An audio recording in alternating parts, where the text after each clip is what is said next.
une espèce glorieuse, une espèce divine, l'être humain, l'être libre, venu au monde par le biais de Dieu, du royaume spirituel pour venir vivre une expérience humaine sur cette planète.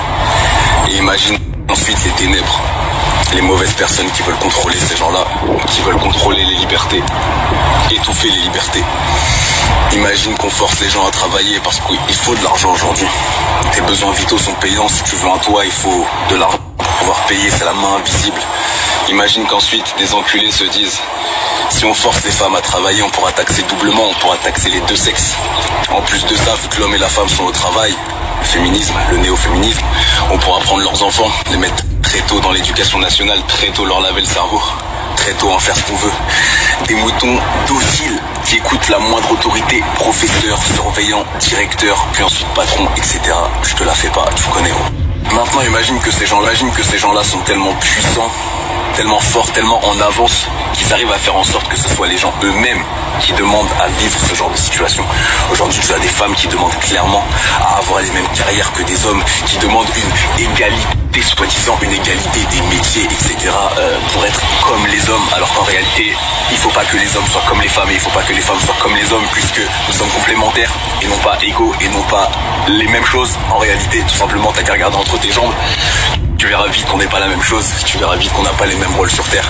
Mais aujourd'hui, on a réussi à faire en sorte, à tellement matrixer le cerveau de certaines femmes, à leur faire croire que le féminisme c'était pour elles, alors qu'en réalité le féminisme a juste été mis en place pour pouvoir taxer encore plus de personnes, taxer encore plus de femmes, éloigner encore les femmes de leurs enfants, éloigner les parents de leurs enfants, pouvoir prendre les enfants, en faire ce qu'on veut très tôt et comme je l'ai dit, en faire des futurs citoyens dociles et obéissants, des employés modèles qui écoutent le patron, qui suivent les règles.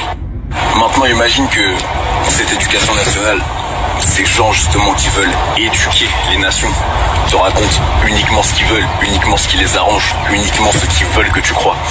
Imagine qu'ils gardent volontairement toutes les vraies connaissances, le vrai savoir, le savoir important, le savoir divin pour eux. Imagine qu'ils décident de tout garder pour eux et de ne pas partager ça avec les masses. Imagine qu'ils décident de tenir les masses dans la pauvreté pour qu'ils soient forcés d'aller travailler constamment et qu'ils ne puissent pas à côté s'instruire ou alors faire des recherches sur des choses bien plus intelligentes ou alors tout simplement être heureux, suivre leur passion parce que non, à la fin du mois, il faut l'argent, il faut payer mon frère.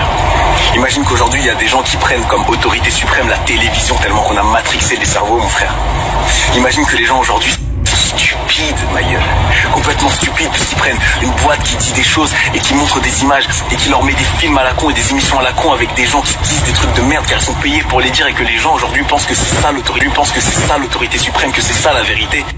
Maintenant, imagine qu'en plus de tout ça, on te pollue l'air, on te pollue l'eau, on te pollue la bouffe, on pollue ton cerveau, on pollue ton esprit, on te met des ondes dans tous les sens pour que ton cerveau ne tourne plus correctement. Imagine qu'on te manipule depuis ta naissance, qu'on te prend pour un con depuis ta naissance, qu'on te pousse à être raciste, qu'on te pousse à vouloir écraser les autres, qu'on te pousse à ne pas suivre tes rêves. C'est le monde dans lequel on vit, ma gueule. Imagine qu'aujourd'hui, on traite des symptômes et non pas la cause des maladies. Imagine qu'aujourd'hui, les gens qui te donnent les médicaments sont les mêmes qui te créent les maladies. Imagine que les gens aujourd'hui qui possèdent les sociétés de pesticides sont les mêmes qui possèdent les sociétés pharmaceutiques. Gros, on vit dans un monde de tarés. Imagine un monde dans lequel, quand les gens disent la vérité, on les bute. Imagine un monde dans lequel, quand les gens essayent d'éveiller les consciences, on les fait disparaître, on les bute, on les traite de complotistes, on les fait disparaître d'une façon ou d'une autre. Imagine ce monde.